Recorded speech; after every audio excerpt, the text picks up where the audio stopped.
मेरे प्यारे कृष्ण भक्तों को मेरा प्यार भरा राधे राधे। आज हम श्रीमद् भागवत के 10वें स्कंद उत्तरार्ध के 53 अध्याय में प्रवेश करेंगे, जिसमें रुक्मिणी हरण का वर्णन किया गया है। श्री सुखदेव जी कहते हैं, परीक्षित, भगवान श्री कृष्ण ने विदर्भ राजकुमारी रुक्मिणी जी का यह संदेश सुनकर अपने हाथ से ब्राह्मण देवता का हाथ पकड़ लिया और हंसते हुए यूँ बोले। भगवान श्री कृष्ण ने कहा, ब्राह्मण देवता, जैसे विदर्भ राजकुमारी मुझे चाहती हैं वैसे ही मैं उन्हें चाहता हूँ। मेरा चित्त उन्हीं में लगा रहता है। कहाँ तक कहूँ, मुझे रात के समय नींद तक नहीं आती है।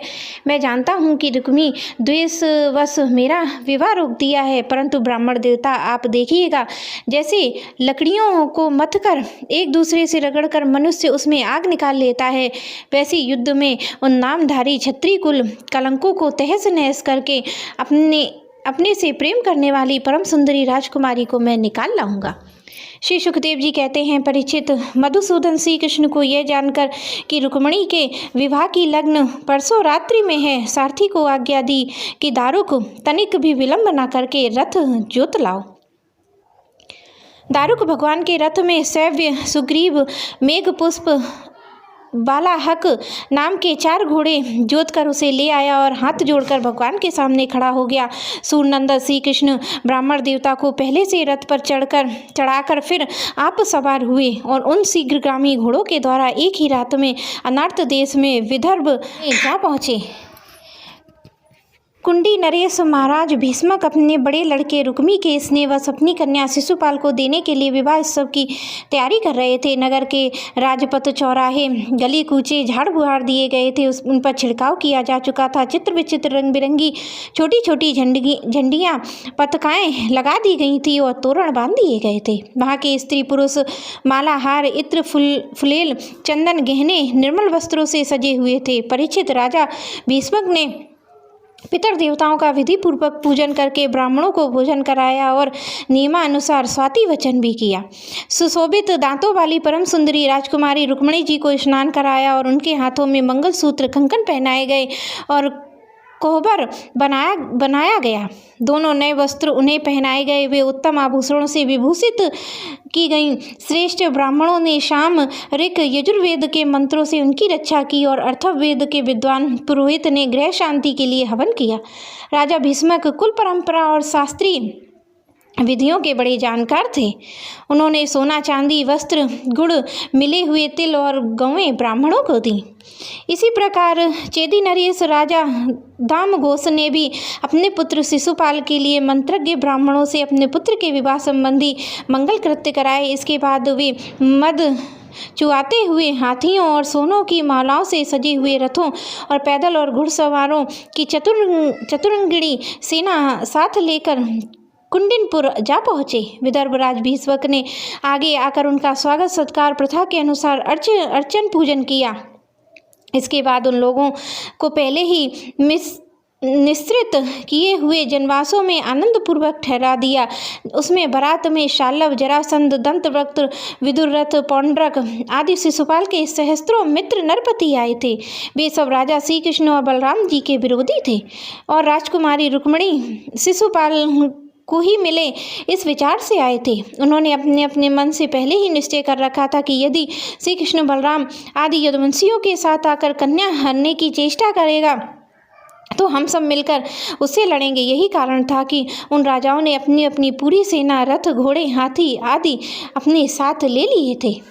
विपक्षी राजाओं की इन तैयारियों का पता भगवान बलराम जी को लग गया। जब उन्होंने सुना कि भैया श्री कृष्ण अकेले ही राजकुमारी का हरण करने के लिए चले गए, तब उन्हें वहाँ लड़ाई झगड़े की शंका हुई। यद्यपि वे श्री कृष्ण बल विक्रम जानते थे, फिर भी भातृ स्नेह से उनका हृदय भराया। वे तुरंत हाथी, घोड़े, रथ, पैदलों की बड़ी भारी चतुरंगिणी सेना साथ लेकर कुंडिनपुर चल पड़े।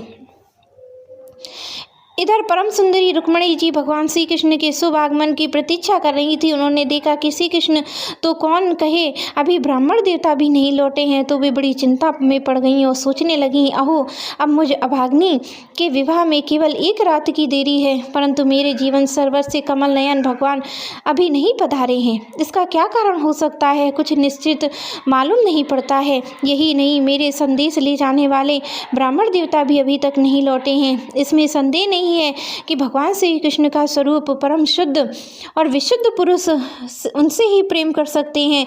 उन्होंने मुझ में कुछ ना कुछ बुराई देखी होगी, तभी तो मेरा हाथ पकड़ने के लिए, मुझे स्वीकार करने के लिए उद्धत होकर यहाँ नहीं पधार रहे हैं। ठीक है, मेरे भाग्य ही मंद हैं। विधाता भगवान शंकर भी मेरे अनुकूल नहीं जान पड़ते हैं। यह भी संभव है कि रुद्र पत्नी गिरजा कुमारी सती पार्वती जी मुझसे अप्रसन्न हो। परीक्षित रुक्मिणी जी इधर उधेर बुन में पड़ी हुई थी। उनका संपूर्ण मन और सारे मनोभाव भक्त माखन चोर भगवान ने चुरा लिए थे। उन्होंने उन्हीं को सोचते सोचते अभी समय है ऐसा समझकर अपने आंसू भरे नेत्र बंद कर लिए। परीक्षित इस प्रकार रुक्मिणी जी भगवान श्री कृष्ण के शुभ आगमन की प्रतीक्षा कर रही थी। उसी समय उनकी बाईं जांघ भुजा नेत्र फड़कने लगे, जो प्रीतम के आगमन का प्रिय संवाद सूचित कर रहे थे। इतने में ही भगवान श्री कृष्ण के भेजे हुए ब्राह्मण देवता आ गए। उन्होंने अंतपुर में जाकर राजकुमारी रुक्मिणी को इस प्रकार देखा मानो कोई ध्यानमग्न देवी हो। सती रुक्मिणी जी ने देखा ब्राह्मण देवता का मुख प्रफुल्लित है, उनके मन चेहरे पर किसी प्रकार की घबराहट नहीं है। वे उन्हें देखकर लक्षणों से ही समझ गईं कि भगवान श्री कृष्ण आ गए हैं। फिर प्रसन्नता से खिलकर उन्होंने ब्राह्मण देवता से पूछा। तब ब्राह्मण देवता ने निवेदन किया, भगवान श्री कृष्ण यहाँ पधार गए हैं, और उनकी बुरी बुरी प्रशंसा की। यह भी बतलाया कि राजकुमारी आपको ले जाने से उन्होंने सत्य प्रतिज्ञा की है। भगवान श्री कृष्ण का शुभ आगमन का समाचार सुनकर रुक्मिणी जी का हृदय आनंदित से भर गया। उन्होंने इसके बदले में ब्राह्मण के लिए भगवान के अतिरिक्त कुछ प्रिय ना देकर उन्होंने केवल नमस्कार कर लिया, अर्थात जगत की समग्र लक्ष्मी ब्राह्मण देवता को सौंप दी। राजा भीष्मक ने सुना कि भगवान श्री कृष्ण बलराम जी मेरी कन्या का विवाह देखने के लिए उत्सुकता से यहाँ पधारे हैं।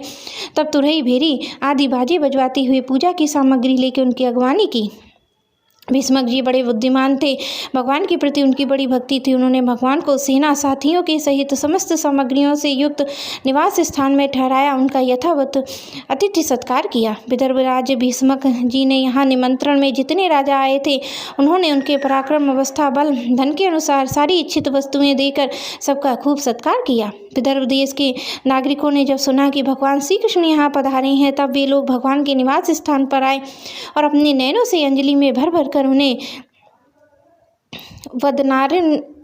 वदनारविंद का मधुर मकरंद रस पान करने लगे। वे आपस में इस प्रकार बातचीत कर रहे थे, रुक्मिणी जी इतनी भी इन्हीं की अर्धांगिनी होने के योग्य हैं, और ये परम पवित्र मूर्ति श्याम सुंदर रुक्मिणी जी के ही योग्य पति हैं। दूसरी उनकी कोई इनकी पत्नी होने के योग्य नहीं है। यदि हमने अपने पूर्व जन्म या इस जन्म में कुछ सत्कर्म किया है तो त्रिलोक विधाता भगवान हम पर प्रसन्न हो और ऐसी कृपा करें कि श्याम सुंदर श्री कृष्ण ही विदर्भ राजकुमारी रुक्मिणी जी का पारिग्रहण करें।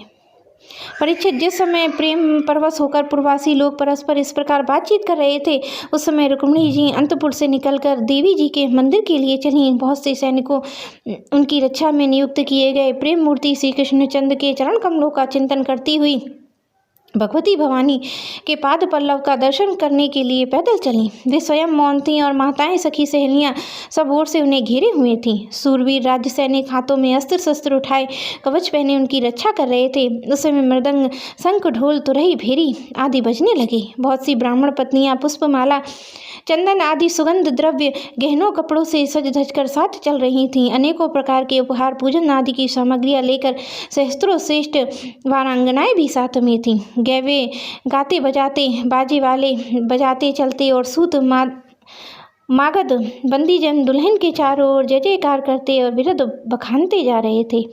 देवी जी के मंदिर में पहुंचकर रुक्मिणी जी ने अपने कमल के सदस्य सुकोमल हाथ पैर धोए आचमन किया।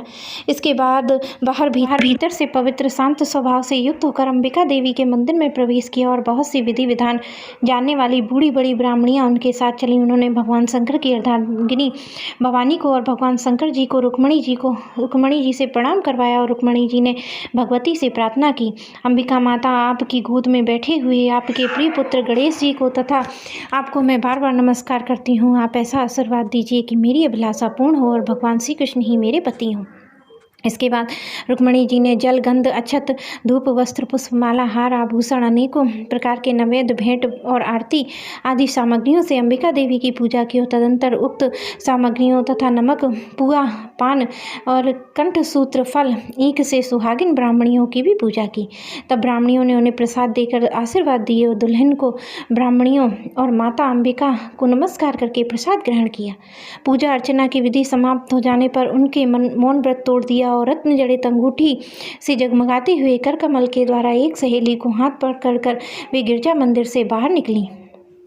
परीक्षित रुक्मिणी जी भगवान की माया समान से ही बड़े बड़े धीर वीरों को मोहित कर लेने वाली थी। उनका कटी भाग बहुत ही सुंदर और पतला था। मुखमंडल पर कुंडलों की शोभा जगमगा रही थी। वे किशोर तरुण अवस्था की संधि में स्थित थी। नितंब पर जड़ाऊ गर्दनी शोभामान थी। वृक्ष स्थल को चुभरे हुए उनकी दृष्टि लटकती हुई अलकों के कारण कुछ चंचल हो रहे थे।